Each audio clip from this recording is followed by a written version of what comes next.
Bonsoir à tous, j'espère que vous allez bien et bienvenue dans la review du show WWE Raw du 8 juin 2020.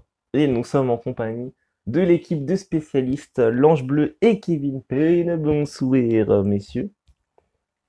Bonsoir à tous. L'Ange Bleu. Bonsoir, un peu de temps. Ouais, y a pas de problème. Nous étions évidemment au Performance Center, bien entendu, avec une équipe de commentateurs américains différents de NXT, évidemment. Byron Saxton, de Samoan Submission Machine Samoa Joe, et enfin Tom Phillips qui était également à NXT. Le show a débuté avec le premier match de la soirée qui était un match triple menace par équipe avec trois équipes différentes. Nous avons eu The Iconics, Peyton Rice et Billie Kay contre les nouvelles championnes Bayley et Sasha Banks contre Asuka et Charlotte Flair, une équipe recomposée si on peut dire. Comment ça s'est passé? C'est simple, au début, il y avait, alors je vais vous dire ça tout de suite. Le show s'ouvre sur les commentateurs qui nous souhaitent la bienvenue et nous présentent la carte de ce soir. Asuka arrive sur le ring pour son combat contre Charlotte, mais Sasha Banks et Bayley arrivent. Bayley dit qu'on devrait toutes être réjouis de voir deux stars comme elle. Sasha nous dit d'oublier Asuka. Bayley dit que vendredi dernier à SmackDown, elles ont battu Alexa Bliss et Nikki Cross, qui est la vérité, pour devenir les nouvelles championnes par équipe. Asuka hurle en japonais et dit que c'est son ring. Bayley dit qu'elles peuvent aller où elles veulent, quand elles veulent. Elles sont les championnes par équipe alors qu'elles se taisent. La musique de Charlotte Flair commence et elle arrive sur le ring. Charlotte dit qu'elles font le tour des divisions comme la reine. Bonne chance à elles. C'est une question de temps avant que quelqu'un leur prenne les titres. Voilà, donc. Voilà, une petite discussion qui commence entre tout le monde. Ensuite, il y a les iconiques qui arrivent, qui imposent leur système également. Ensuite, il y a un match enfin, les femmes qui sont dans le ring commencent à se casser la gueule. Il n'y a pas d'autre mot. Et au final, comme d'hab, ils décident de faire un match. Donc un match triple menace qui a été plutôt sympathique dans l'ensemble. À la fin du combat, Charlotte Flair prend la tag, donc prend le moment quoi, sur Asuka pour lui montrer comment elle sait faire ses mouvements. Elle monte sur la troisième corde pour faire son fameux moonsault. Mais Asuka prend la tag et applique son Asuka Lock, donc son crossface chicken wing, à la référence de Bob Backlund, pour faire taper Billie Kay, alors que Charlotte Flair était gentiment sur la troisième corde. Donc c'était un peu en mode toi t'as besoin de monter sur la troisième corde alors que moi j'ai juste besoin de faire taper mes adversaires, j'ai pas besoin de monter sur la troisième corde. Juste je mets la soumission et c'est fini. J'ai pas besoin de faire de moves incroyables. Ça m'a fait rire, c'était drôle. Victoire d'Asuka et Charlotte Flair du coup par soumission. Quelle est la suite pour Charlotte? C'est la grande question. Kevin, qu'est-ce que t'en penses? Alors, déjà, je pense qu'il y a une rivalité Charlotte-Flair qui se construit. Charlotte a toujours été invaincue contre Asuka, Hmm. donc ça va être un D'ailleurs, gros pour adversaire la pour la suite. référence, je le dis souvent, mais on en parle, donc il faut bien que je le rappelle. C'est Charlotte Flair qui a mis un terme à la streak d'Asuka à WrestleMania. En plus, en En plus. plus. En plus. Et donc il y a ce que j'ai pas aimé, on en a parlé en off, c'est qu'il mélange un peu toutes les rivalités ensemble. Ouais, c'est vrai. La rivalité Bayley Banks avec Ouais, Bayley Banks, c'est ça que tu Iconics trouves et dommage en fait. Hmm. Charlotte Asuka. C'est dommage, c'est dommage. Sinon, c'était un bon match avec Asuka et Charlotte qui ne s'entendaient pas très bien. On s'attendait à ça. Ouais. Et une victoire avec la championne qui fait abandonner Bayley. Ok. Bon match dans l'ensemble. Ok. C'est plutôt cool. C'est plutôt cool. L'Ange Bleu, qu'est-ce que t'en penses de ce triple menace par équipe? Je suis comme Kevin, ce que j'ai pas aimé, c'est le mélange des rivalités. Comme j'ai dit en off, entre Charlotte, Asuka, Iconic et Sasha Banks et Bailey, ils avaient annoncé la présence de Sasha Banks et Bailey. On ne sait pas où sont passés avec Tavis et Nikki Cross. C'est étrange. Ils sont restés à SmackDown. Ils sont à SmackDown. Ils sont plus championnes. Elles peuvent plus se déplacer. C'est logique. Et, et aussi, ce que j'ai pas aimé, c'est la continuité de Charlotte en 2 matchs. Pourquoi? Mm. Pourquoi mettre Charlotte dans 2 matchs? Kevin, je te demande. Parce que c'est Pourquoi? Charlotte. Il n'y a pas d'autre mot. Elle avait dit dans une promo, ouais, aujourd'hui, enfin, à Raw, elle avait dit, tout le monde pense que j'ai droit à tous les privilèges parce que je suis une Flair, mais faut pas oublier que je suis la meilleure, je suis la reine, tout ça. Elle avait dit ça dans une promo. Mm. Je suis d'accord, et même Triple H l'avait dit, elle a dit, non, non, c'est pas vrai, c'est pas parce que son nom c'est Flair qu'elle a droit à tout. Elle doit travailler dur comme les autres. Je suis assez d'accord. Bon, après, pas pour qu'ils la mettent dans tous les shows, mais quand même. Mm. Non, mais moi, Deux je sais matchs, pas. j'ai pas compris, deux matchs, et quand même, et je pense qu'ils avaient quand même assez de catcheuses pour mettre un autre match féminin à la place. Mais Moi, je sais comme pas. Asuka c'est la championne, pourquoi pas avoir fait venir, ils auraient pu faire venir Chelsea Green à la place de Asuka, C'est vrai. par exemple, Ça aurait comme plus elles ont déjà d'impact. été en équipe à NXT, Je tu pense que vois. ça aurait plus d'impact. Mm. Il a, il a, il a pas tort, Kevin, mais par exemple, là, ils nous ont fait Charlotte, Asuka et puis le triple menace. Si tu regardes le roster de Raw, t'aurais pu nous faire un Bianca Belair, Liv Morgan. Ça aurait été très intéressant. Un Natalia, Replay, pardon, Bianca Belair, oui, on la voit plus, c'est vrai que c'est très bizarre, ça aussi. un Natalia peut-être Liv Morgan ou un Natalia Shayna Baszler. Même Mm. si on l'a déjà vu, ça pourrait être pas mal. Même un Natalia Liv Morgan aurait été bien. Un Natalia Bianca Belair aurait été bien On aussi. a compris. Tu penses qu'un match avec Natalia serait bien. Je sais. J'ai compris. Ouais. C'est pour moi, en fait, le truc qu'ils font avec Charlotte et qu'ils la mettent partout de fois certes, mais j'ai pas trop aimé. Et puis en plus là, le pire c'est que en off, on en a peut-être pas parlé, mais je viens de lire une news comme quoi Charlotte serait en début de programme avec Asuka et qu'il prépare quelque chose pour ses statistiques, pour impressionner pour améliorer ses statistiques au sein de l'entreprise. Mm. Apparemment, ils sont au début d'un programme en Charlotte et Asuka, donc c'est-à-dire que oubliez tous de voir Nia Jax repartir avec le titre.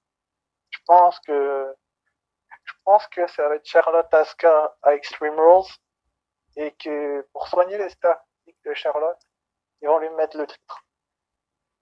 On verra. Et aussi, je me disais, et c'est pas ça, mais je me disais aussi que il pourrait même mettre une Natalia contre Asuka, mettre quelqu'un d'autre, quoi. Tout le temps, on bouffe du Charlotte, tout le temps. On en mange à toutes les sauces. Parce qu'elle est trop forte, Charlotte. Elle a le potentiel. Ça fait des années qu'elle travaille. Euh, Certes, elle est beaucoup là. Certes, elle a beaucoup de matchs. Certes, ils la mettent dans tous les shows. Mais faut pas oublier ce qu'elle a fait dans le roster d'NXT. Faut pas oublier ce qu'elle fait dans le roster principal. Ça reste quand même une catcheuse incroyable. Et si aujourd'hui elle est autant dans les shows, malgré que ça me fatigue aussi, hein, mais elle le mérite. Elle le mérite amplement d'être autant, on va dire, utilisée. Après, est-ce que la rumeur que j'ai lue du Wrestling Observer sur le fait que Charlotte et Asuka sont en début de programme est réelle ou pas, ça je peux pas vous dire. Ça se trouve c'est des rumeurs, des post news comme ils ont l'habitude d'en faire, des fois ils en font. Mais le Wrestling Observer ment très rarement, pour vous dire les amis. N'est-ce pas, Kevin? Ben, le Wrestling Observer, si c'est Dave Meltzer qui en parle, c'est vrai que Dave Meltzer, sur 4, enfin, sur 4 pronostics sur 5, il ment rarement. Mm. C'est bien ce que je disais. Et du coup, ils précisent pas, c'est Dave Meltzer qui en parle, ils disent le Wrestling Observer a rapporté que la WWE est au début d'un programme en Charlotte et Asuka. Le rapport a rajouté que la société prépare quelque chose de grand pour Charlotte Flair, qui va pouvoir ajouter à ses statistiques déjà impressionnantes au sein de l'entreprise. Oui, oui, elle a 12 titres mondiaux dans sa Bon, carrière. donc, pour moi, ça veut dire qu'ils vont aller sur la voie du titre, tout simplement. Ou alors, peut-être qu'ils disent ça pour faire un petit teaser, on ne sait pas trop. On ne sait Mm. pas trop, peut-être que c'était juste un teaser et que ce serait pour SummerSlam le match, et qu'il y aurait quelqu'un d'autre avant Extreme Rules pour pas que le règne d'Asuka soit trop court. Ou alors, peut-être qu'ils veulent faire ce match pour qu'enfin Asuka arrive à battre Charlotte. Et ça serait bien, enfin, ça serait beau que Asuka arrive enfin à parvenir à battre Charlotte. Pour en revenir au match, j'ai trouvé que l'équipe Asuka-Charlotte allait bien ensemble, comparé, Ouais, si tu veux. comparé à certaines personnes qui, qui, qui auraient dit le contraire. Ça allait très bien ensemble, les deux. Mais, comment dire? Comment je peux vous dire ça? Bah, Charlotte Asuka, on en voit déjà. Donc, on est déjà au début de peu. Est-ce qu'on va, je reviens dessus, je sais, mais on va, est-ce qu'on va en bouffer encore la semaine prochaine et que ça va être à Extreme Rules? Ou est-ce qu'il y aura quelqu'un avant à Extreme Rules qui va affronter Asuka et qui nous, il réserve quelque chose de très grand à Charlotte pour le SummerSlam? Je pense que ce serait mieux, déjà. Mm. De la consacrer à SummerSlam qu'à Extreme Rules, ça serait beaucoup mieux, mais après, encore une fois, je suis pas officiel. Et pour en revenir au match, et comme je disais, Charlotte et Asuka et ceci et cela, bref, elles s'entendaient bien, elles ont bien monté le match. Bailey, Sasha Banks, elles ont pas perdu, donc pour moi, Bailey reste la meilleure championne des trois shows. Mm. Même si Yoshirai a remporté le titre, faut voir avec Yoshirai, du coup, je pense qu'elle est meilleure, ça fait plus longtemps. Ensuite, Sasha Banks m'a déçu, par contre. Tu changes de sujet là, tu changes de sujet. Non, Bah si, tu Sasha changes de Banks, sujet. Sasha Banks m'a déçu, par contre, sur ce match-là. Mm. Elle aurait pu être bien meilleure que à SmackDown, elle a été meilleure, par exemple, quand elle a fait gagner l'équipe. Là, elle m'a Mm. bien déçu parce qu'elle a même pas essayé de casser le tombé une fois que ce soit. Elle a préféré se Ah, barrer c'est pour préparer un truc, c'est pour préparer quelque chose. avec sa laisse, avec Bailey. Et puis, les Iconics, bah, impressionnantes de force, de rigueur, etc., etc. Et c'est logique que Asuka et Charlotte aient gagné vu les rumeurs que je viens de vous lire. Et puis, par contre, la confrontation Sasha Banks Bailey iconique. Ce teasing me donne vraiment envie d'être à Backlash parce qu'elles ont été toutes énormes. À part Sasha Banks qui était un peu en dessous, mais on peut pas lui en vouloir. Mm.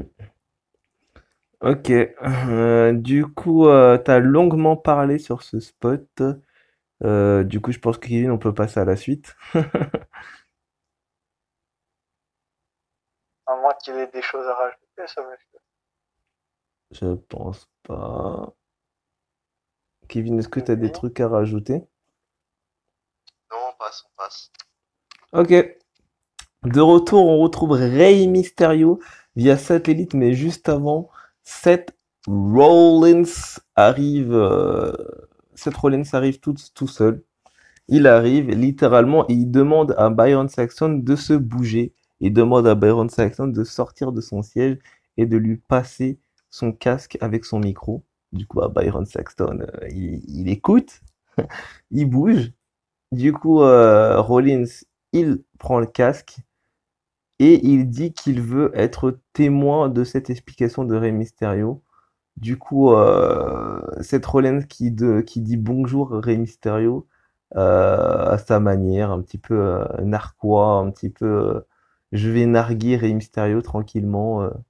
Et t'as Rey Mysterio qui lui répond assez cachement en lui disant bonjour espèce de pute en gros. Et du coup après il y a la pub, vous savez la pub américaine, vous connaissez. Et du coup par satellite Rey Mysterio pour son interview alors que Seth Rollins arrive du coup comme j'ai dit. Son œil guérit mais une infection est toujours possible. Il ne sait toujours pas quand il pourra combattre mais il doit nous prévenir. Il ne va pas attendre la fin du match pour faire un 619, donc son Tiger Fan Kick. Non, il commencera 619 sur 7, devra payer pour son geste. Il va lui botter les fesses. Seth Rollins dit que Ray ne comprend pas euh, la portée euh, que ont ces mots. Ray avait la chance de partir. Il peut partir comme un champion et un héros, mais il continue de diffuser des infos, tout simplement. Seth dit qu'il veut lui donner une autre chance de quitter comme une légende. Il veut l'inviter personnellement, Rey Mysterio et lui-même, avec son fils, Dominique Mysterio. Il veut les inviter à Raw la semaine prochaine, tous les deux. Ainsi, il pourra leur dire en personne que les sacrifices de Rey étaient pour le bien de tous, mais Rey dit qu'on sait tous que Seth l'invite car il ne veut pas combattre. Lorsqu'il aura le feu vert des médecins, le monde aura ce qu'il aura. Seth dit que Rey doit comprendre. Aleister Black arrive littéralement en topé suicida direct sur Seth Rollins en lui fonçant dessus, pardon littéralement, et le tabasse. Ensuite, on a un match qui est organisé entre Aleister Black et Humberto Carrillo contre Buddy Murphy et Austin Theory. Un match par équipe entre les disciples de Rollins contre les deux nouveaux copains, entre guillemets, le Mexicain et l'Hollandais. Le match, à la fin du combat, Murphy monte sur le coin, mais Black lui enfonce son genou en pleine tête euh, pour gagner le match, euh, tandis que Theory était sonné en bas du ring. Victoire d'Aleister Black et de Humberto Carrillo par tombée. Ce qui s'est passé ensuite, c'est que Rollins va encore une fois le prendre très très mal cette défaite. Il va tout simplement attaquer encore une fois Humberto et Aleister Black. Du coup, t'as Austin Theory qui va attraper Humberto Carrillo et lui mettre son ATL. Ensuite, t'as Murphy qui va choper les deux bras de Black et lui mettre un coup de genou direct en pleine tête, suivi quelques secondes après par son Murphy's Law. Et Rollins qui va achever les deux avec un sacré curb stomp. Franchement, cette rivalité, en fait, j'aime beaucoup l'idée que Rollins, voilà, soit, on va dire, dominant sur les deux. J'aime beaucoup l'idée. Après, je trouve que c'est un petit peu répétitif. Il faudrait, euh, il faudrait vraiment, comment dire, innover. Faudrait vraiment travailler une continuité parce que ça commence à devenir un petit peu la même chose tous les soirs. Donc, il faudrait continuer à travailler ça. Mais sinon, dans le spot en lui-même, je trouve que c'est cool. Kevin, qu'est-ce que t'en penses? Franchement, ouais, on a cette rivalité qui continue entre Black, Carrillo et la bande à Rollins. Mm. Ce qui est bien, c'est que dans tout ça, c'est qu'il donne une chance à Humberto Carrillo, qu'ils avaient oublié depuis quelques temps. Et c'est une théorie qui se retrouve quand même avec quelqu'un d'expérimenté, comme Murphy ou Rollins. Mais Le mec n'a que 23 ans, je le rappelle. 23 ans. 22, 23 ans. Et voilà, cette Rollins qui clairement stompe Carrillo, stompe Black. Là, c'est clairement un message direct à Mysterio. Mais faut pas oublier qu'il y a son fils aussi derrière. Faut pas oublier, ouais. C'est ça. Et je pense, franchement, ce serait bien de faire le dernier match de Mysterio en tag team, c'est-à-dire Mysterio et son fils contre Rollins et Murphy. Pourquoi pas? Franchement, ça serait pas mal. Alors, je voulais, est-ce que tu veux dire quelque chose ou vraiment c'est inutile de parler vraiment de ce match? Bon, franchement, j'aime beaucoup cette storyline entre Mysterio, Rollins, Murphy, Theory, Black et Carrillo, mais pour moi, je trouve que personne n'a été sauvé Rey Mysterio et je pense que qu'est-ce que je raconte, Black et Carrillo, et je pense que il serait grand temps de rénover quelque chose et d'aller les sauver, quoi, de les aider, que de faire ça, quoi. Enfin, en fait, c'est que mon avis, mais je trouve que les laisser se faire tabasser toute la soirée, c'est un peu n'importe quoi. Maintenant, il y Mais a un nouveau mot. Le mot tabasser, maintenant, avec Golem n'existe plus. Désormais, il faut dire qu'il les sacrifie. Il les de faire sacrifie. ça, C'est ça, comme il dit. de faire sacrifier toute la soirée, franchement, c'est n'importe quoi. Mais après, est-ce qu'ils avaient réellement le choix que de les sacrifier? Je sais pas. Ben, Mais en fait, je franchement, pense que techniquement parlant, si on envoie tout ce qu'il y a en ce moment, ça fait 3, 4 fois que Black bat Murphy, ça fait 2 fois que Black bat Rollins, ça fait 2 fois que Huberto Carrillo et Black gagnent.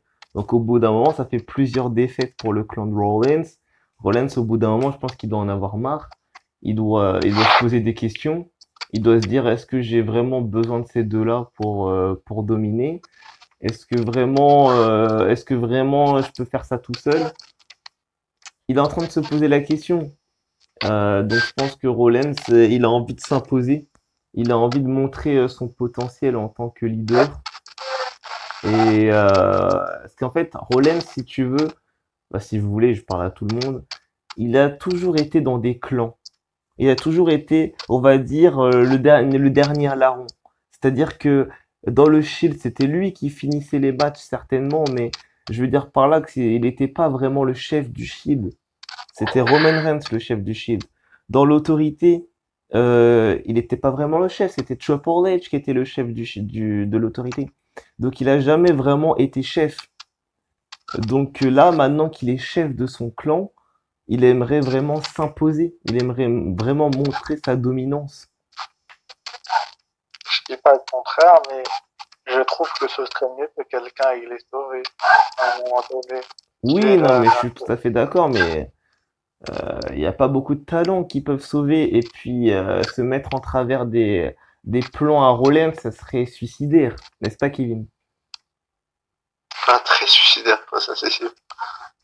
Mais après, sur le match, vous avez bien résumé ce qui s'est passé à part le fait que Franchement, franchement, je vais vous dire franchement avant de passer au prochain segment, pour moi, il n'y a qu'un seul homme qui peut arrêter la folie de Seth Rollins.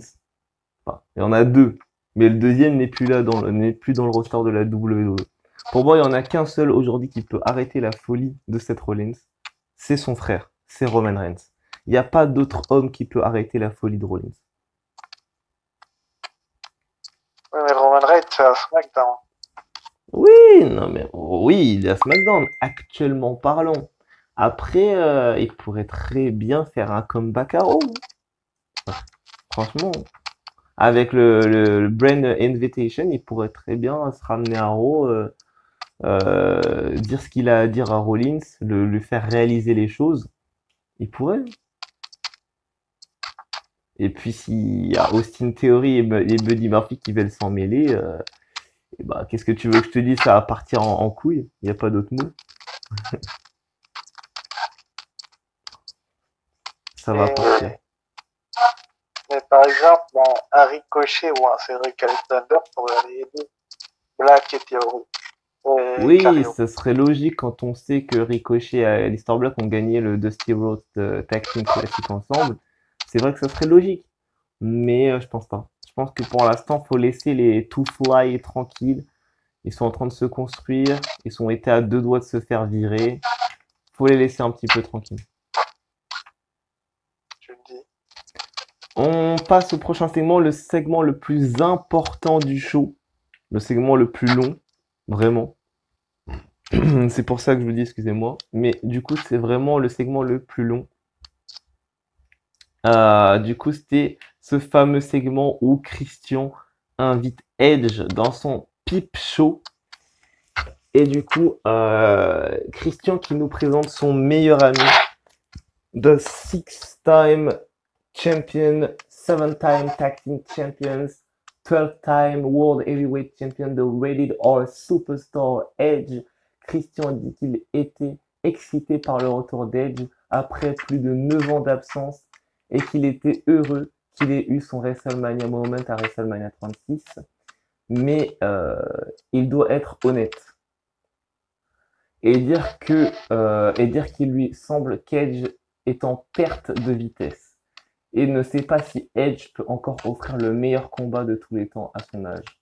Il a quand même 43, 40, combien, je sais même plus, une quarantaine d'années, Edge.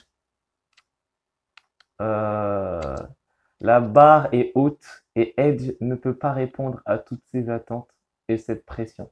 Edge demande si Christian s'est déjà imaginé être dans ses souliers, dans ses bottes, et ne pas catcher pendant plus de 9 ans. En plus d'être dans le plus grand combat de tous les temps, le nouveau Edge est un peu différent. Mais c'est le même Edge qui était là pour donner de la confiance à Christian quand il doutait. Du temps de leur équipe, Edge dit qu'il ne sait pas ce qui lui reste en réserve maintenant. Christian dit que c'est encore une excuse. Et là, Christian commence à s'énerver.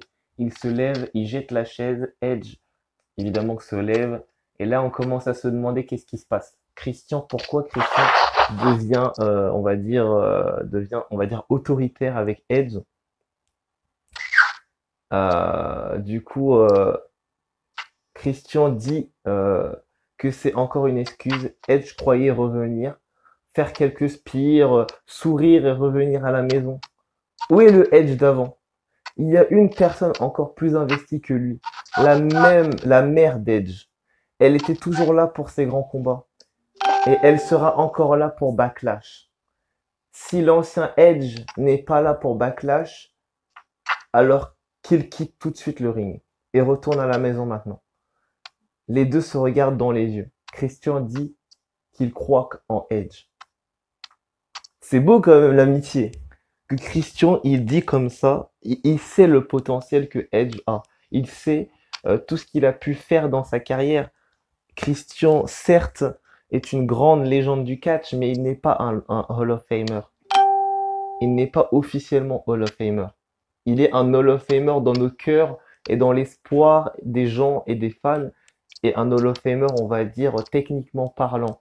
Mais il n'a pas été officiellement appelé Hall of Famer, comparé à Edge. Edge est un Hall of Famer.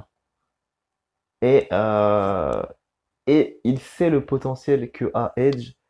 Et il lui a bien fait comprendre de se réveiller. Parce que visiblement, sa mère, sa fille, enfin ses filles, sa mère et sa femme Beth Phoenix vont probablement être présents dans le public à Backlash et voir Orton tabasser un mec alors que c'est quand même Edge. Et là, c'est la grosse question que tout le monde se pose. Ce match est pronostiqué comme le meilleur match de tous les temps. Mais la question que tout le monde se pose, est-ce que ça va être Adam Copeland qui va affronter Orton ou c'est bien Edge qui va affronter Orton? Tout le monde se pose la question. Moi, je pense que, je pense que c'est Edge qui va affronter Orton et bien Edge. Je pense que Edge va vraiment montrer ce qu'il a dans le ventre à Orton. Il va vraiment lui montrer clairement qu'il n'est pas Hall of Famer pour rien.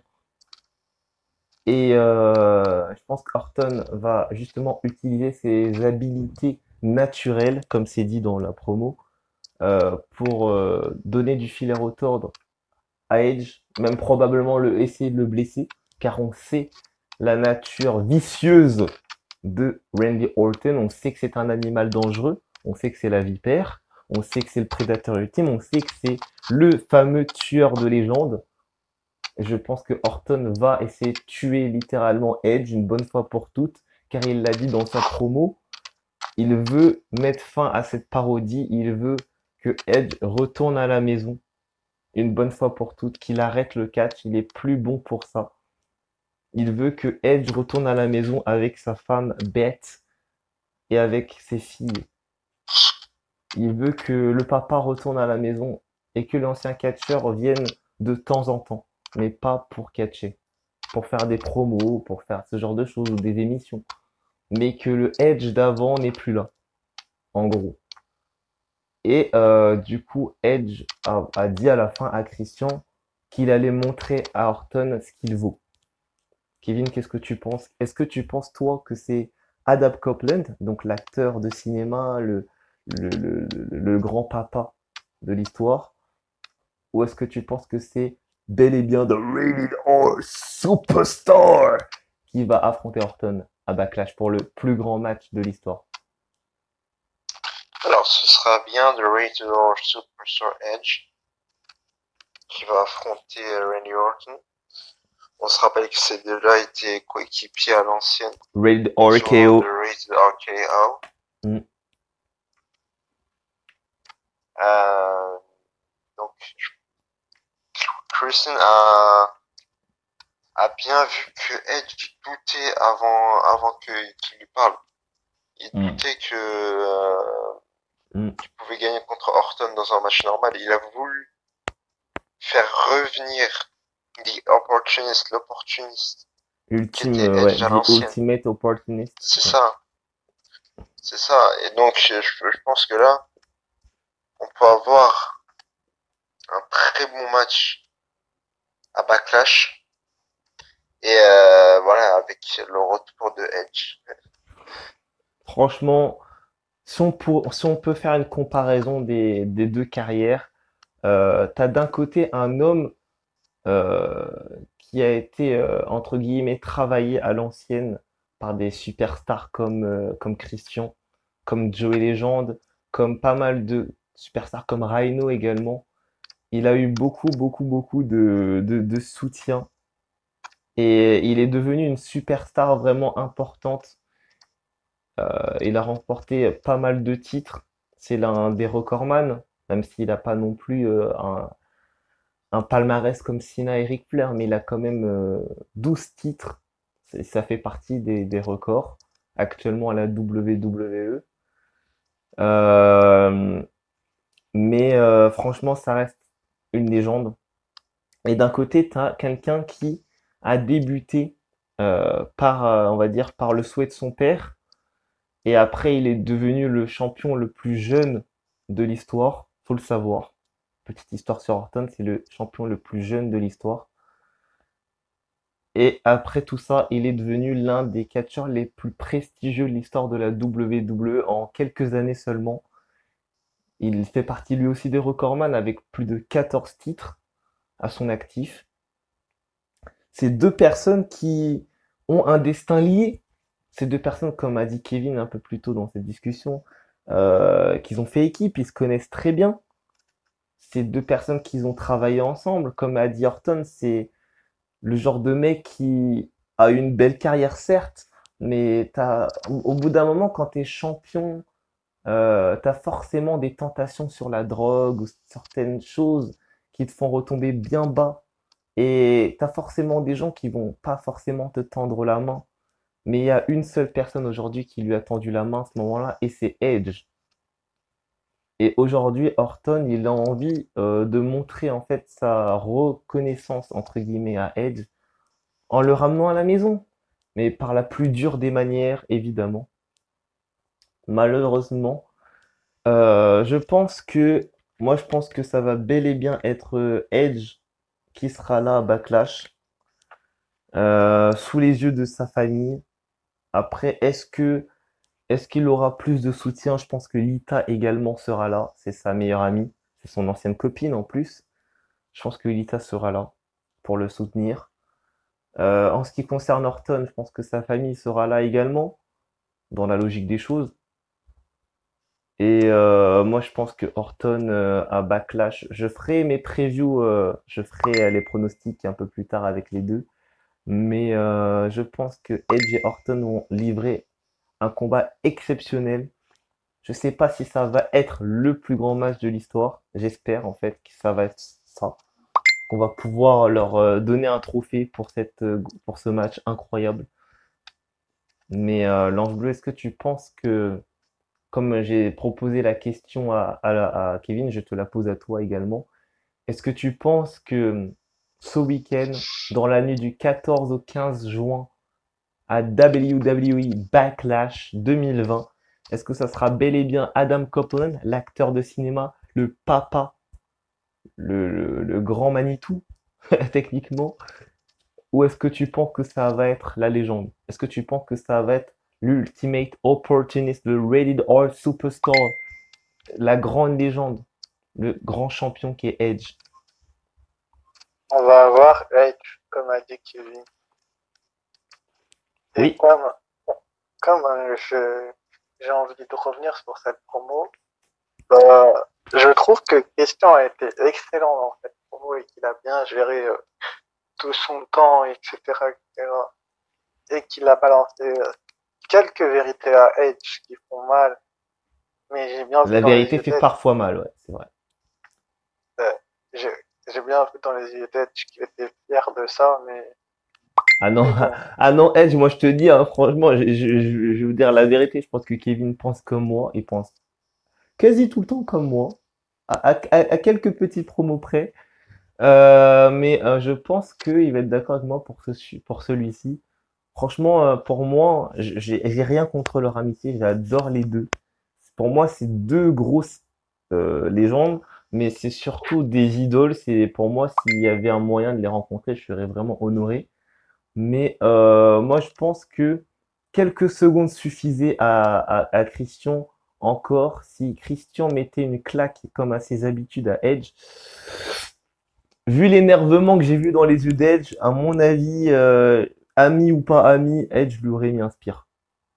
Ami ou pas tu vois, ami, vu les énervements qu'avait dans la tête de Edge, on a vu la panique dans ses yeux, on a vu la tristesse, on a vu également la haine envers Randy Orton, on a vu le stress avant le pay-per-view, tout ça qui s'émane de ses yeux, je pense que Edge lui aurait mis un spire sans le vouloir. Qu'est-ce que t'en penses, Kevin? Alors j'y ai même cru pendant un moment qu'ils allaient en venir aux mains. Moi aussi. Bah, que déjà, Euh, quand Christian s'est levé, il a jeté la chaise, je me suis dit, oula, oula, oula, c'est quoi ça? What? Et là, quand il mais commence à lui gueuler dessus, je me suis dit, ah ouais, c'est chaud. Et franchement, moi, je te dis, hein, il manquait plus que la claque, c'était un spire assuré, hein. Pour moi, c'était un spire assuré. par contre, ouais, c'était sûr. Christian et son honnêteté brutale, c'est vrai que il a été honnête avec Edge, il va être brutal. Mais moi, ce qui m'a marqué, c'est qu'en segment, comme je disais, c'est Orton dans l'écran géant, il a dit qu'il pense que ça c'était pas, que c'était pas technique et qu'il va essayer de faire de son mieux dimanche et qu'il va allumer et le renvoyer chez lui auprès de sa famille en mentionnant chaque nom de ses enfants pour l'énerver encore plus. Et il a dit que la rédemption d'Edge prendra fin à Backlash, qu'il disparaît. Ensuite, il a disparu et puis Edge qui dit non, pas du tout. Mais franchement, cette promo d'Orton, pour moi, c'est de l'art pur. Il nous a fait une promo de l'art pur. Parce que Orton, pour- il fait partie des catcheurs qui ont une certaine aisance sur les promos. Comme, quand je dis il fait partie des catcheurs, je parle de Chris Jericho, je parle de CM Punk, je parle de The Rock, je moi, parle j'ai envie. de pas mal de catcheurs comme eux, qui ont cette facilité, comme John Cena également, j'ai oublié de le nommer dans ça, mais voilà, il fait partie des noms qui arrivent vraiment à mettre la pression, il arrive à placer ses mots, il arrive à placer ses catchphrases, il arrive vraiment à dire ce qu'il a à dire et c'est cool. Franchement, Orton, sur ça, on peut rien dire sur sa carrière. Orton est quand même quelqu'un euh, qui a toujours réussi ce qu'il a entrepris. Euh, Vraiment, à part quelques petits trucs, à part quelques petites choses, sinon, Horton, pour moi, il n'y a pas vraiment de doute. Il va devenir un Hall of Famer dans très peu de temps. Par contre, par contre, quand il dit la rédemption d'Edge prendra fin à Backlash, franchement, j'ai envie de me mouiller là tout de suite. Même si on fera les pronostics de Backlash, Orton, yes! Je dis oui, je te prédis. C'est mon Franchement, pronostic. Horton, moi je vous dis franchement, Horton il reste sur une défaite. Il faut le savoir. Horton qui a voulu faire pareil sur Triple H. Horton qui a voulu mettre la fin de carrière à Triple H. Sauf que comme Triple H l'a dit un peu plus tôt dans ses rivalités, je sais que je pars un peu loin, mais je reste quand même dans le contexte. Triple H l'a dit dans certaines promos. Euh, Ça fait des années qu'il est là. Ça fait des années et des années qu'il est là à la WWE.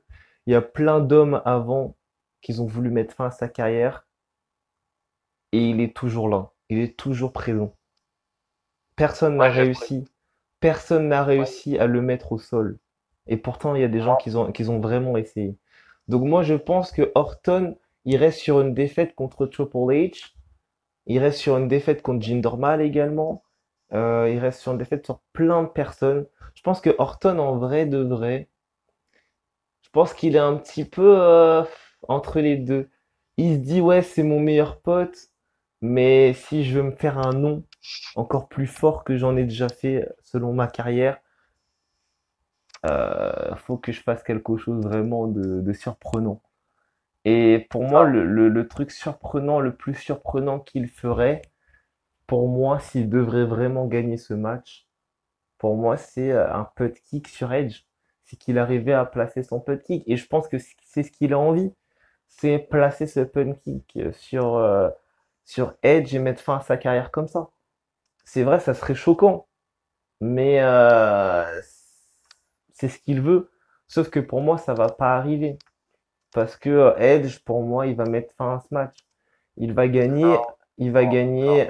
Moi, je pense que Edge, ils vont essayer de teaser des segments. Ils vont s'échanger les finishers, parce que je sais que Edge est un grand spécialiste des voleurs de finishers également. Il aime bien un petit peu teaser des choses également, des RKO. On l'a vu à Raw la dernière fois. Ils se sont échangés leur finish. Moi, je pense que Edge et Orton vont s'échanger à peu près leur truc. Et qu'à la Bon, fin, t'as Edge qui bon, va essayer de mettre fin au match. Non, Orton qui essaie de mettre fin au match, mais Edge va le contre-inspire. Et ça va se finir comme ça. bon, on va arrêter de blablater. On a assez blablaté, je pense. Mais, comment je peux dire ça? On s'est mouillé tous les deux, Kevin. Tu vas pas C'est sauter très la bizarre règle. comment tu dis ça, mais ouais. On a tous les deux pronostiqué ce match pour Backlash avant l'heure, c'est-à-dire avant samedi soir. Donc, théoriquement, Kevin doit se mouiller aussi. Je suis sorry. Je suis désolé.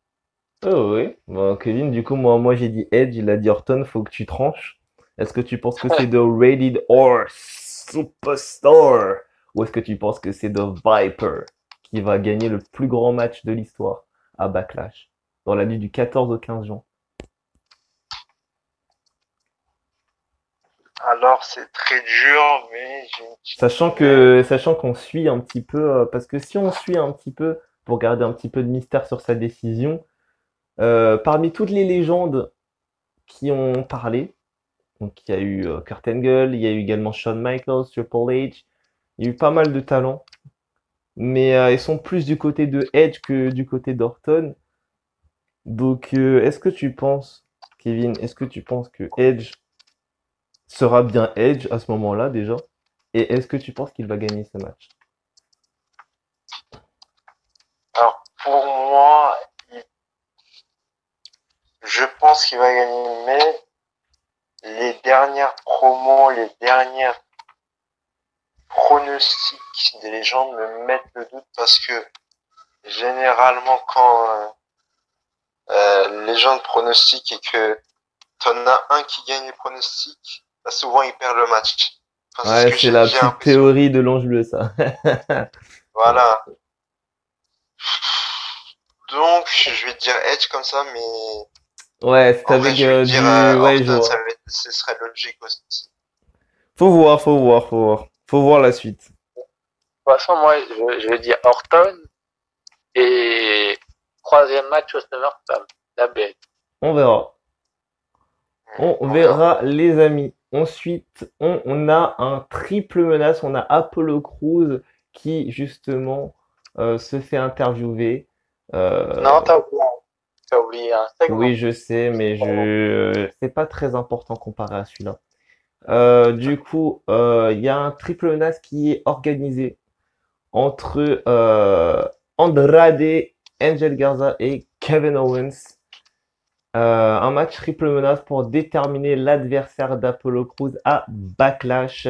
Et au regret de vous annoncer que l'adversaire officiel pour Apollo Crews à Backlash ce week-end, ce dimanche, dans la nuit du 14 au 15 juin, c'est le Mexicain de Gomez Palacio Durango, Mexico.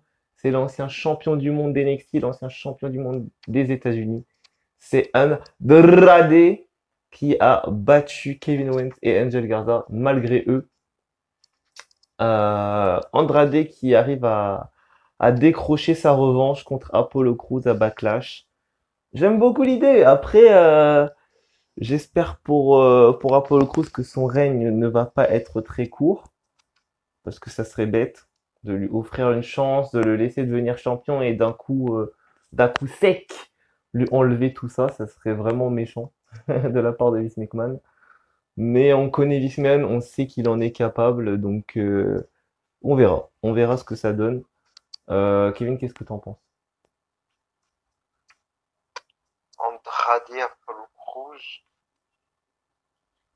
Alors, je pense que Apollo Crews pourrait conserver son titre. Mhm. On a tous vu que Angel Garza et Andrade s'étaient disputés. Ouais. Ça fait deux fois, excusez-moi pour la petite storyline, bon, je suis un petit peu l'historique de cette équipe. Et ça fait deux fois que Andrade bouscule Zelina Vega. Je sens que Andrade, à force de bousculer Zelina Vega, il va vraiment avoir des gros problèmes avec Aleister Black. Qu'est-ce que t'en penses, Kevin? Ouais. Ça fait deux fois, hein, ça fait deux fois. Une fois dans un match par équipe et là, il le bouscule dans un match de qualification. En plus, c'était pas gentil, cette bousculade, c'était vraiment sale. Donc, j'ai hâte de voir la suite.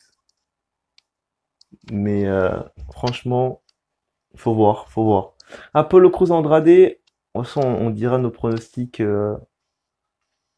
pour Backlash très vite, dans très peu de temps. Tu voulais finir, Kevin, ou t'as fini? Voilà, je pense que Angel Garza pourrait intervenir dans ce match à Backlash. Ah, tu penses que Angel Garza pourrait venir distraire un des deux ou même attaquer un des deux? Ouais, je pense Vu, qu'il va attaquer quand même Andrade. vu ce qui s'est passé, ouais, vu ce qui s'est passé entre lui, ça serait logique que Angel Garza aille s'attaquer à Andrade. la fin de cette amitié. Angel Garza et Andrade Quand même, qui repartent tous les cette deux de équipe, leur côté. cette équipe n'a pas tenu longtemps, hein. Ouais, c'est vrai. Bah, Austin en fait, Theory qui quitte la team, Dès après qu'Austin Theory est t'as, parti, ça a sonné le glas, comme on dit. c'est ça. Angel Garza qui du coup ne s'entend plus avec Andrade. On verra ce que ça donne dans les prochaines semaines. On verra ce que ça donne après Backlash pour le prochain pay-per-view Extreme Rules au mois de juillet. Du coup, qu'est-ce que tu penses, l'Ange Bleu, de cette situation, de ce match, de la victoire de Andrade?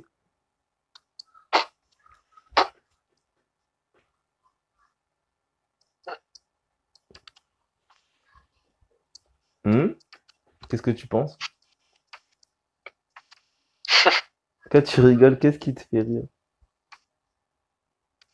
Oui, oui. Je sais pas, c'est où. Ah, l'Ange Bleu qui est en train de parler avec sa Mifa. Allez, à du direct, les amis. Allez, à du direct. Ok.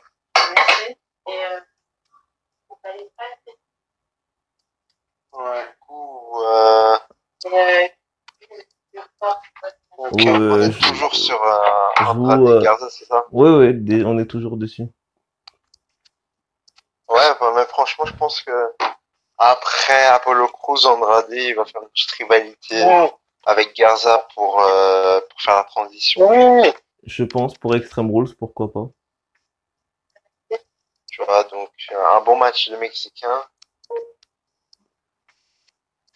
Ah, Il nous a quittés. Bon, La MIFA, les amis, la MIFA, c'est un peu chiant quand tu fais des vidéos. Mais bon, c'est comme ça. Ok, du coup, l'Ange Bleu qui va donner son avis plus tard, ou peut-être pas, on verra. Du coup, on passe au dernier segment avant le main event. Donc, du coup, c'est les Viking Raiders contre les Street Profits, du coup, qui vont un petit peu se chahuter, littéralement. Il n'y a pas d'autre mot. Et ils arrivent à égalité. Les deux sont à égalité actuellement, avec toutes les épreuves qu'ils ont fait. Kevin, est-ce que tu penses que il y en a marre? Il y en a vraiment marre de cette rivalité ou pas? c'est marrant, c'était marrant au début, mais là, ouais, il y en a marre. Clairement, à un moment, on peut pas vous. Et comment t'as dit ça? Il y a un moment, il y en a marre, quoi. Au bout d'un moment, battez-vous. Non, tu vois, c'est la rivalité de genre, tout ce que vous faites, nous, on le fait mieux. T'as aussi Hmm. le fameux gag à la fin. À chaque fois, t'as une femme qui dit Anything you Ivor, toi, can t'es beau, do, mais you can do ouais, better. voilà. Et t'as aussi à la fin, à chaque fois une femme qui dit Ivor, toi, t'es beau, mais Eric, pas trop. Et je crois Quand que la même, meuf, elle a littéralement craqué chez Survivor. Il n'y a pas d'autre mot. non, mais toutes les meufs. Faudrait ramener Sarah Logan pour remettre les choses en place. Ah, c'est trop ça. Ouais. Euh, Et en vrai, ça pourrait faire un bon six-man tag team, puisque Street Profits sont avec Bianca et Viking ouais, Raiders avec pour Sarah Logan. remettre Bianca Belair et Sarah Logan dans le bon, enfin dans le game, quoi. Ça peut être Voilà, intéressant. c'est ça. Et, il y avait aussi des rumeurs qu'on voit Sarah Logan pourrait revenir, même si Ouais, franchement, ça serait intéressant. ouais, voilà. Donc, on attend ce match Street Profits pour Viking Raiders. On va voir quand est-ce que ça va arriver. Voilà. Ok. Ben, du coup, il y avait le VIP Lounge de MVP avec Bobby Lashley en tant que guest, sauf que ça s'est pas passé comme MVP voulait. Drew McIntyre est venu à expliquer des petits trucs avec MVP. Et Bobby Lashley est venu un peu plus tard pour venir assurer son pote MVP. Et du coup, MVP était en train d'écouter Drew McIntyre parler à Bobby Lashley en tant que champion, évidemment. Et MVP a voulu jouer un sale coup à Drew McIntyre, sauf que visiblement le psychopathe écossais a des yeux de mouche derrière la tête. Il a mis un Glasgow Kiss, donc un bisou écossais, un bon coup de boule sur la tête d'MVP qui a pas senti, qui a pas compris. Et ensuite, il a littéralement affronté Bobby Lashley droit dans les yeux, sans problème.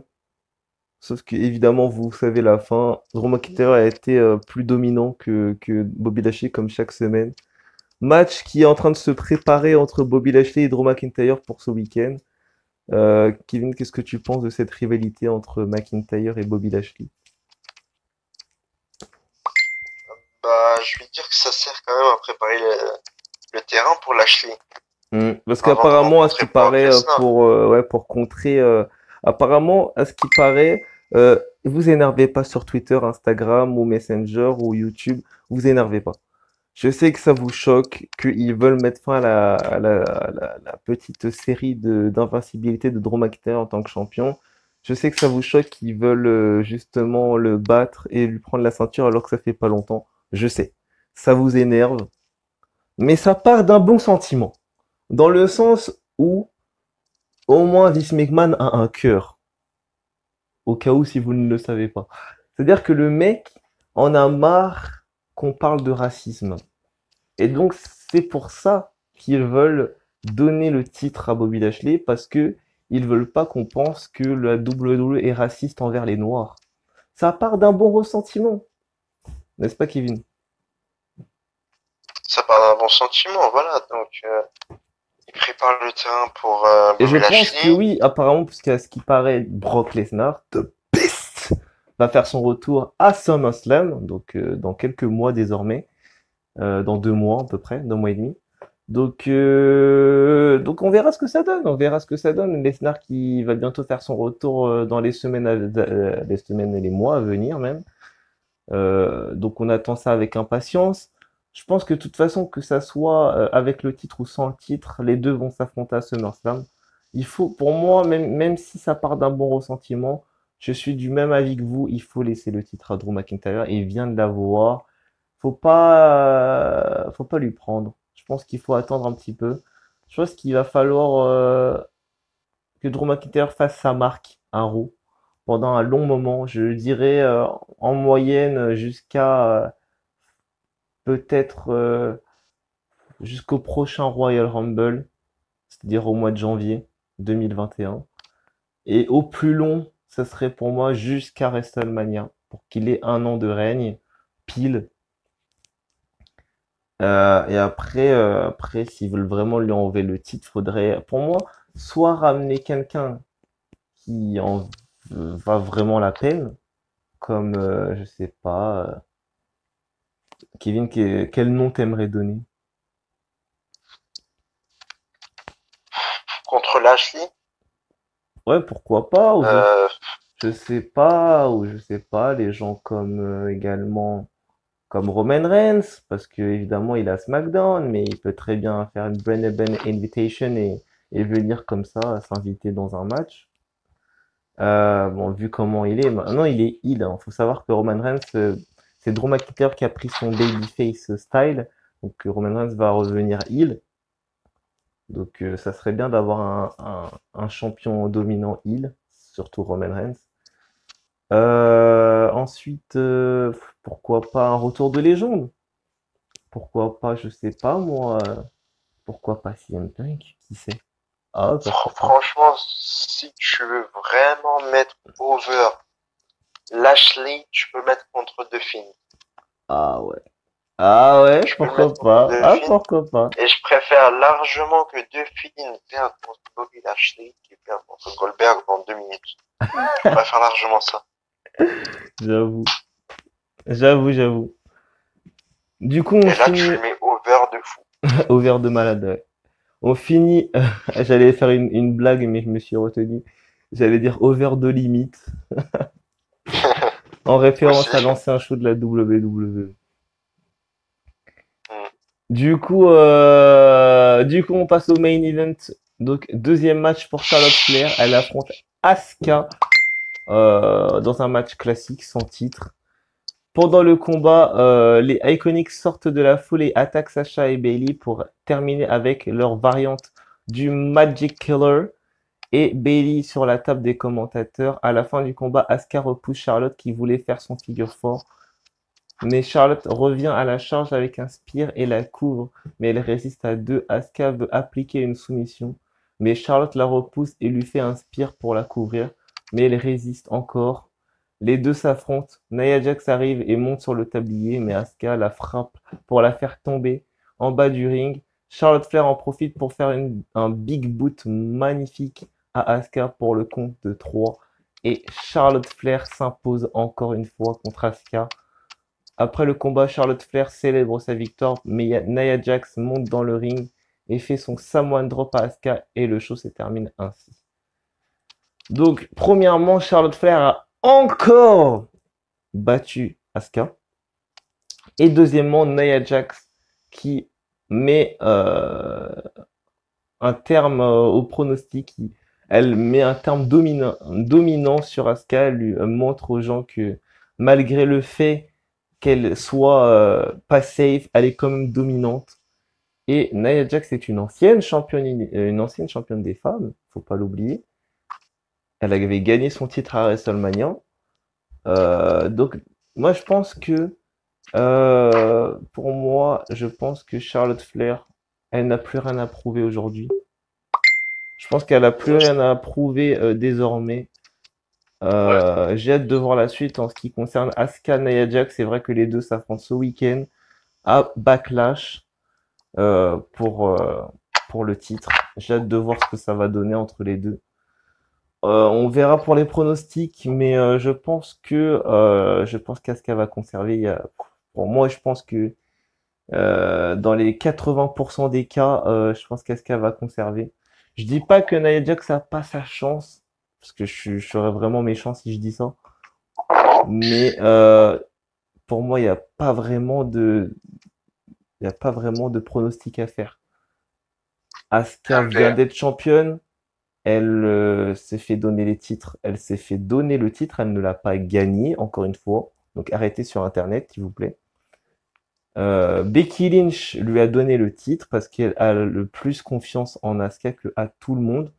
Elle a confiance en Asuka. Elle a choisi Asuka parce qu'elle a confiance en elle. Et c'est la seule catcheuse qui l'a battue en tant que championne.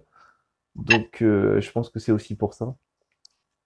Et Asuka, je pense qu'elle veut montrer à Becky Lynch que pendant son absence, elle est capable de montrer ce qu'elle vaut. Elle est capable de montrer la championne qu'elle est, Asuka.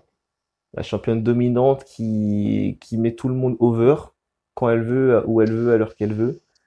Et quel que soit le poids de son adversaire, elle sera toujours gagnante. On a vu Asuka hyper dominante à NXT. Aujourd'hui, elle est en train de retrouver ce personnage dominant à Monday Night Raw. On verra ce que ça donne dans les prochaines semaines. Retrouver, je sais pas. L'Ange Blanc qui est de retour pour critiquer Asuka. Kevin, est-ce que tu penses qu'Asuka, elle peut pendant l'absence évidemment de Becky Lynch, qui est absente à cause de sa pregnancy, donc c'est-à-dire du fait qu'elle soit enceinte.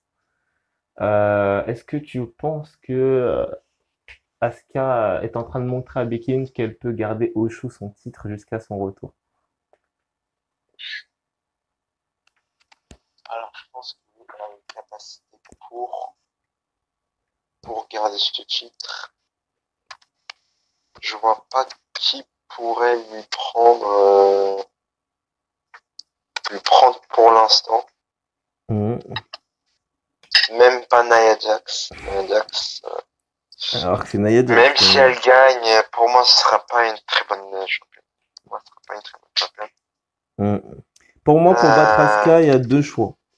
Soit tu ramènes Rhea Ripley de NXT. Et là, oui, volontiers. C'est limite si je demande à genoux à Vince McMahon qu'il lui fasse gagner le titre. Ou sinon, tu fais un retour de légende. Tu ramènes, je sais pas, Lita, Trish Stratus, Kelly, Eve Torres, je sais pas, moi il y en a plein, Melina. Voilà, je vais pas vous citer tout le roster des légendes, mais vous m'avez compris, une bonne grosse légende qui a un bon palmarès. Surtout Trish quand même, qui en a 7, qui a 7 titres. T'as Mickey James avec 6, Lita avec 5, je crois. Donc vraiment, t'as pas mal de belles catcheuses qui pourraient vraiment donner de la rivalité à Asuka. Après, actuellement, un Raw, ben, pour relancer Natalia, je dirais Natalia. Pourquoi pas? Parce que ça fait des années qu'elle n'a pas eu de titre. Et sinon, après ça, personne d'autre, hein. J'ai pas d'autres noms. Kevin? Alors, pour Asuka, franchement, non, je ferais pas venir des légendes parce que moi, ce que j'aime pas, ouais, à chaque fois, ça fait toujours plaisir quand une légende revient. Mais alors, qu'ils reviennent pour mettre over un, un catcheur plus jeune, mais pas pour gagner le titre. Parce que t'as beaucoup de talent quand même Hmm, dans le roster. Pourquoi le donner à une légende qui a fait déjà sa carrière? c'est vrai. C'est bon, on sait que la légende, c'est une légende. Ouais, je Mais vois ce le que tu jeune, veux il dire. doit encore prouver, tu vois. C'est vrai, t'as raison. Du coup, t'es d'accord avec Mais, moi pour mais par exemple, Natalia? Natalia, Liv Morgan, voilà. Hmm, Pourquoi pas? c'est vrai que Liv Morgan, elle le mérite, hein. Elle le mérite amplement. C'est vrai. Hmm. Après, est-ce qu'elle va pouvoir garder le titre longtemps? Je sais pas, mais je pense qu'elle pourrait être une bonne championne. Il n'y a aucun doute dessus. En face, ouais. L'Ange Bleu qui est de retour, est-ce que pour finir ce magnifique report qui est Raw, est-ce que tu penses que euh, Asuka va bien garder son titre au chaud en attendant le retour de Becky Lynch? Il faut savoir qu'elle est enceinte, donc vous savez, les femmes, vous savez mieux que nous tous que vous gardez ça pendant 9 mois avant d'accoucher, quel que soit comment vous vous accouchez, hein, avec la péridurale ou pas.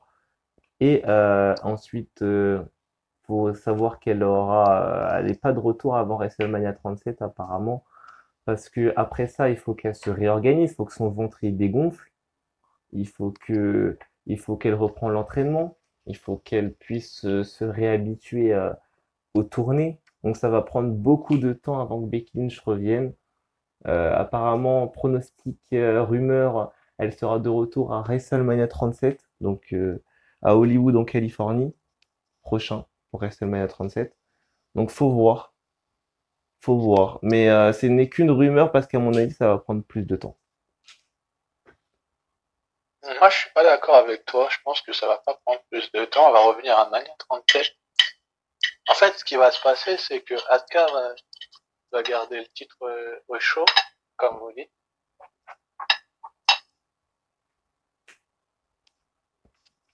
Et pendant encore quelques temps. Je sais pas, elle va battre Nia Jax déjà pour commencer, je pense. Mais après, je peux me tromper. Nia Jax pourrait gagner. Je vais laisser le mystère de mon pronostic pour Backlash parce que c'est long, j'en ai assez donné. ok. Et par rapport à la suite pour la championne, je verrais bien la championne conservée contre Liv Morgan, Natalia, des talents comme ça. Peut-être Shayna Baszler Qui sait, ouais, pourquoi pas. ou un autre nom, je sais pas, une Ruby Riot. Ouais, pourquoi pas, c'est vrai. Ruby, pourquoi pas. Une Ruby Riot pendant quelques mois. Des Survivor Series vont passer, TLC vont passer, Royal Rumble arrive, Asuka toujours championne ou pas pour Royal Rumble, ou la championne, on verra bien au niveau du pronostic de Backlash qui sera championne pour le Royal Rumble. Et du coup, Royal Rumble 2021. Bon, Reputation, numéro Oui, 30. on a compris, Ronda Rousey retour. Ronda Rousey revient en numéro 30, elle élimine les catcheuses directes. Elle défie Asuka et WrestleMania. Elle bat Asuka et WrestleMania. Et là, oh, Becky Lynch revient, et passe à Ronda Rousey, lui fait une Exploder, soulève le titre et lui dit ça c'est à moi, bitch. Ouais. L'histoire est, est plutôt simple. Ronda Rousey qui fait son retour, qui gagne le Rumble, elle va à WrestleMania contre Asuka. Et puis elle se fait son petit WrestleMania moment, suivi du retour de Becky Lynch.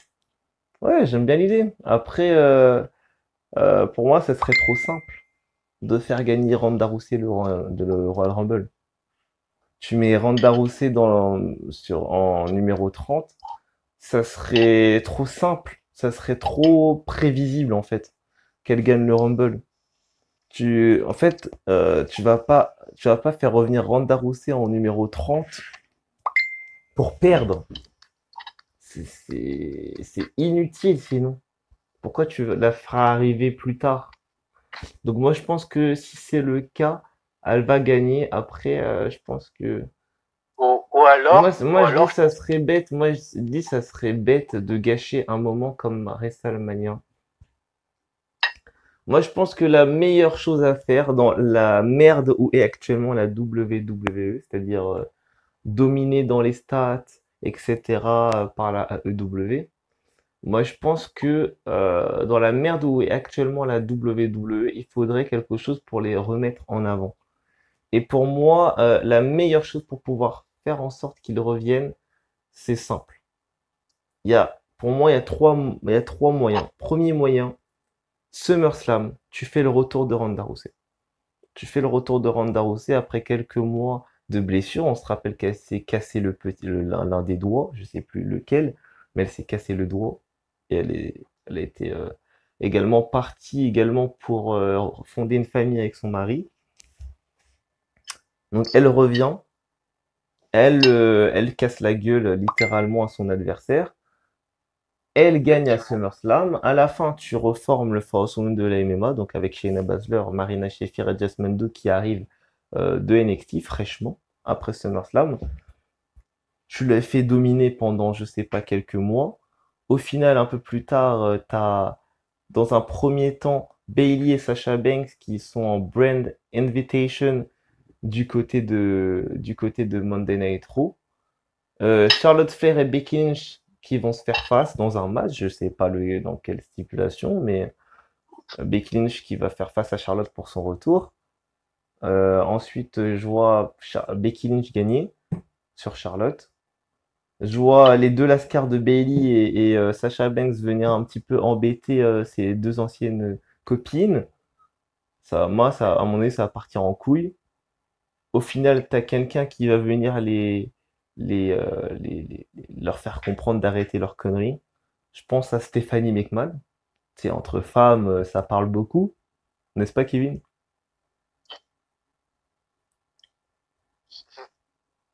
Forcément, mais bon.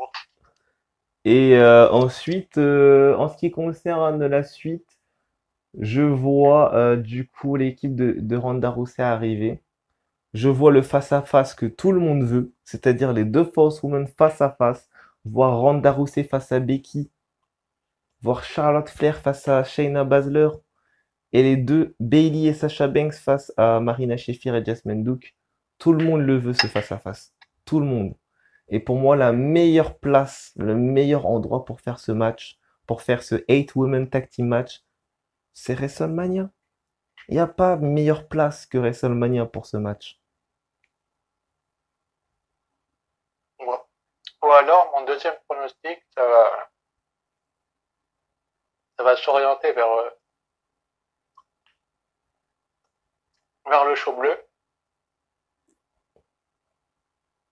C'est-à-dire que Sasha Banks gagne le Royal Rumble d'une quelconque manière et défie Bayley à WrestleMania à Hollywood. Oui, mais en Et fait, pas comme je t'ai dit, moi je te dis, hein, ça va pas être un match où Sasha Banks va trahir Bayley. Il faut arrêter avec ça. Vraiment, faut vraiment arrêter avec ça. C'est-à-dire que ça va pas être un match comme ça. Ça va être un match de la même ampleur que Edge et Orton. Ça va être un match de rivalité amicale. C'est-à-dire qui va être le meilleur entre les deux. Il n'y a pas d'autre oui, truc. Ça va pas être une bon, trahison ou un délire comme ça. j'ai pas dit le contraire. Non, mais si, tu as dit le Bon, contraire, si. Tu es le Edge et premier, Orton, c'était une tu es, trahison. Oui, Edge oui, et Orton, c'était une trahison. oui, Il oui, a je mis un sais. RKO quand même. Le Oui, non, Rumble. mais je sais, mais Et c'est c'est pour le pas très spot. amical par rapport à ce que dit Orton à Edge. Oui, je sais. Non, mais je pense Quand que tu c'est dis pour une attends-toi à ce que rivalité. je suis meilleur que toi, oui, mais du coup, c'est pas amical du tout. Non, mais en fait, dans mon C'est pas amical. explication, je t'explique. En gros, Edge et Orton, ils se connaissent parfaitement. Tu vois, ils ont été en équipe ensemble. Ils se connaissent parfaitement. Moi, je pense Comme que Bailey Sacha ils ont. Banks. Non, mais je veux dire par là qu'ils ont une carrière légendaire ensemble. Alors que Bailey et Sasha Banks, ils viennent de commencer. Enfin, ils viennent de commencer. Je me comprends quand je dis ça. C'est quand Ils même sont. 5 ans, hein, 5-6 ans. Oui, non, mais je veux dire, ils sont nouvelles dans le business. Orton et Edge, ça fait des années qu'ils sont là. Ça fait au moins 20 ans qu'ils existent. Donc Ok, mais moi je pense ouais. que il faudrait que Bailey et Sasha Banks s'affrontent à WrestleMania pour le titre. Évidemment, j'ai hâte de voir ce match parce que je suis l'un des premiers à kiffer leur rivalité à NXT. J'ai énormément kiffé leur match. C'était l'un des matchs les plus importants de leur carrière, voire le plus important de leur carrière. Et moi, je pense que s'ils devaient s'affronter à WrestleMania, je pense que le meilleur à faire, ce serait mettre en avant Sasha Banks et enfin Sasha Banks battre Bailey parce qu'à chaque fois que Bailey et Sasha Banks se sont affrontés, c'est Bailey qui a gagné. Donc pour une fois, moi je pense qu'il serait temps que Sasha Banks arrive à battre Bailey. Et pour ça, pour moi, je pense qu'il devrait faire ça. Qu'il devrait faire un match de rivalité, donc simple, mais pas non plus en faire une trahison bête et violente, tu vois. Pas faire un truc qui va finir plus tard en réconciliation. Tu vois, je trouve Pas ça nous, bête. Tu pas vois, nous faire une, pas nous faire une Natalia, tu veux dire. non, mais on s'en fiche de Natalia. Mais je veux dire, dans le sens où, euh, déjà, moi, ce que j'ai pas aimé, et je pense que vous allez me suivre dans ce cas-là, parce qu'après, on va terminer ce report, mais déjà, tu fais que Sacha Banks se blesse. Donc jusqu'à là, tout va bien. Enfin, tout va bien. Dans les meilleurs mondes, mais pas pour Sasha Banks, malheureusement. Elle revient après des mois de blessure. Elle fait un câlin à Natalia. Elle trahit Natalia. Elle fait une petite rivalité avec. Après, tu mets Sasha Banks en retrait. Tu la fais revenir en équipe avec Bailey à SmackDown. Elle n'a pas été mise en retrait. Après, Natalia, elle a Tu... affronté beaucoup de matchs. Oui, d'accord. Mais moi, je te parle du fait qu'elle a été oubliée pendant un bon moment. On la voyait plus trop. Après, tu la remets on va dire, en semi-amitié avec Bailey. Tu les fais devenir championne. Ok, il n'y a pas de problème. J'adore l'idée. Mais pourquoi tu vas, pourquoi tu vas faire en sorte que Sasha Banks trahit Bailey alors qu'il n'y a pas vraiment d'intérêt? Si c'est pour que ça finisse comme Natalia, c'est pas très intéressant en fait. Tu vois? Si c'est pour qu'elle devienne championne et qu'au final on la revoit plus beaucoup, non, autant que Bailey reste championne. Parce que Bailey, c'est la championne la plus dominante du show. Elle domine le show depuis plus d'un an, enfin presque un an maintenant. Je sais pas exactement ça fait combien de jours, mais ça se rapproche des un an. Moi, je pense que il serait temps pour moi que Sasha Banks batte une bonne fois pour toutes Bailey et qu'elle prouve qu'elle n'a pas besoin de Bailey. C'est elle qui les a fait gagner les titres par équipe, C'est jusqu'à preuve du c'est vrai. contraire. C'est vrai. Jusqu'à preuve du contraire, c'est également elle qui leur a permis de gagner les titres à Elimination Chamber. Pas faux. Donc, moi, je vois simplement dans les majorités des matchs entre Bailey et Sasha Banks, c'est Bailey qui a gagné. Il serait temps de mettre fin à cette petite rivalité amicale, de faire Sasha Banks gagner le match, que tout le monde ferme sa gueule sur Sasha Banks, et voilà, c'est tout. Et après, ça pourrait être à WrestleMania, comme ça pourrait être la clash Moi, je vois bien un royale. WrestleMania moment où, façon Triple H, Shawn Michaels, c'est-à-dire que en gros, les deux s'affrontent et au final, Sasha Banks remporte le titre. Bailey fait un câlin à Sasha Banks en lui disant tu le mérites, je sais ton potentiel, tu vas être une meilleure championne que moi. Tout comme Triple H et Shawn Michaels l'ont fait lors de leur rivalité. Et voilà, fin. Bailey, elle est au règne le plus long règne de l'histoire du titre féminin de SmackDown, avec, écoutez bien les gens, 241 jours. C'est bien. C'est génial. C'est génial pour elle. Enfin, j'ai envie de dire parce que Bailey, c'est la meuf qui a remporté tout dans sa carrière. Mais il faut savoir que la meuf, Charlotte, elle parle, elle parle, elle parle. Mais il faut qu'on se rappelle des choses concrètes, tu vois.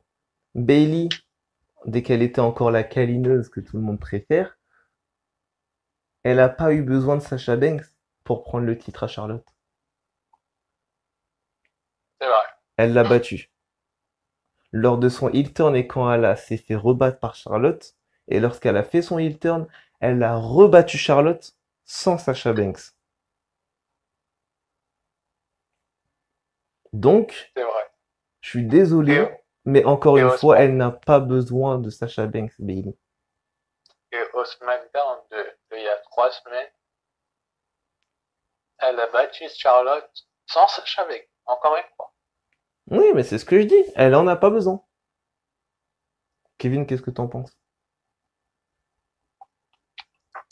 Alors Sasha Banks, c'est clairement avec Bailey pour qu'elle lui prenne le titre. Moi, je vois aucune autre solution.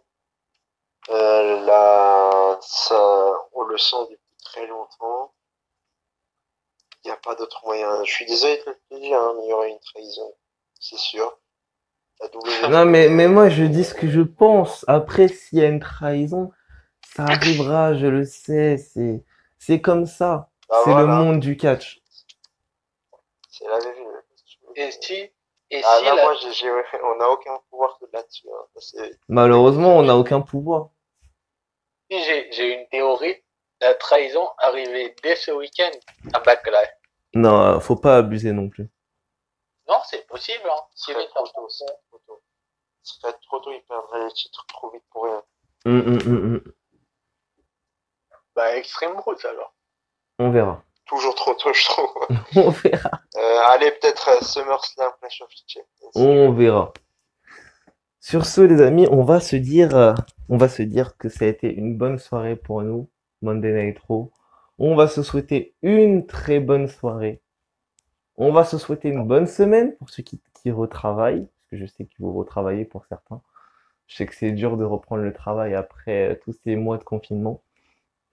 Voilà, donc je vous souhaite une très bonne semaine. On se retrouve très très vite pour des nouvelles previews, des nouvelles reviews.